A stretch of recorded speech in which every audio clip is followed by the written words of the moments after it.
כשאני אומרת לכם ירושלים, מה עובר לכם בראש? מה זה ירושלים? בית המקדש. כותל. מה עוד?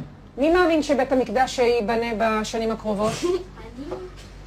מה יש שם עכשיו על בית המקדש? אז מה יקרה עם המסגד? יישבר? אם מכן פגש בשנה האחרונה ילד ערבי?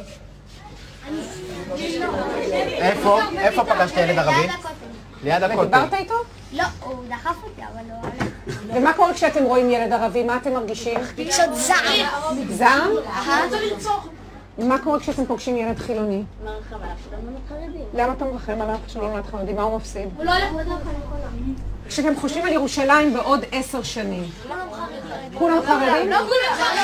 ערבים חלק חרדים. כולם יהודים, ויש גם ערבים שהם עבדים. תהיה משיח, הבנתי, כן, מה אתה אומר?